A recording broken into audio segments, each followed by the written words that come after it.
Šodien mazliet parunāsim par to, kā atjaunot savas plaušu funkcijas, plaušu darbību pēc dažāda veida saslimšanām.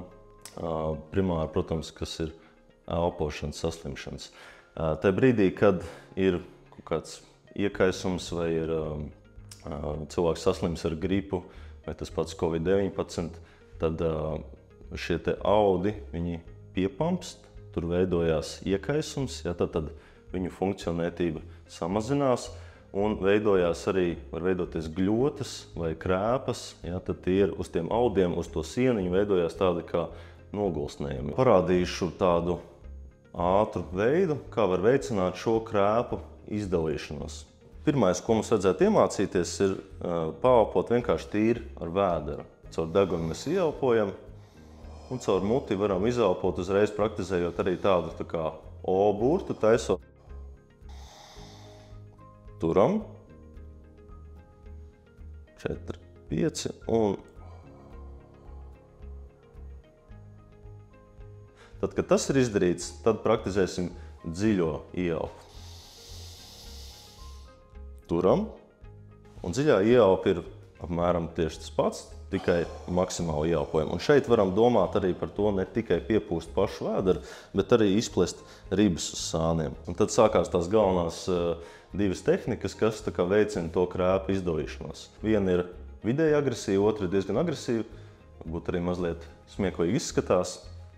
Bet atkal mēs veiksim ieelpu, un tad būs jātaisa tāda 3 līdz 5 sekundžu izelpa, ātrāka ieelpa un 1 sekundi tikai spēcīga izelpa.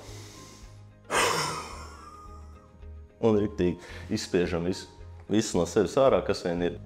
Kādreiz bērns ir grūtāk piedabūt taisīt vingrinājumus, tīpaši garlaicīgs vingrinājums, kas domāt pieaugušajiem, tāpēc piedāvāšu arī dažādas variantus, kā var mēģināt vienā tā pašā laikā izklaidēt bērnus, bet arī likt viņiem pavingrot ar saviem elpceļiem.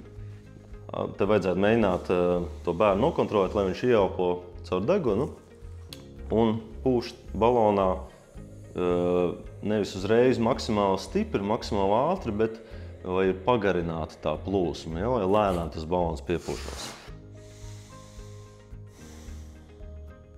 Tāds jautrs veids, ko var likt darīt, ir pūsta spalviņa. Tātad uzliekam uz galda virsmas, bērns noliecās pie spalvas, un arī doma ir mēģināt pēc iespējas tālāk ar pagarinātu izelpu to spalvu aizpūst. Un pirms tehnikas var arī siltu tēju padzert, vai, piemēram, tā kā tautu medicīnā paelpot pirms tos kartupeļu tvaikus. Ceru, ka šī informācija bija noderīga, un atcerieties, ka plaušu un elpošanas fizioterapija arī ir ļoti aktuāla un plaša tēma, ar kuru noteikti var griezties pie mums fizioterapeitiem, tā kā esat laipni gaidīti klinikā Aestētika.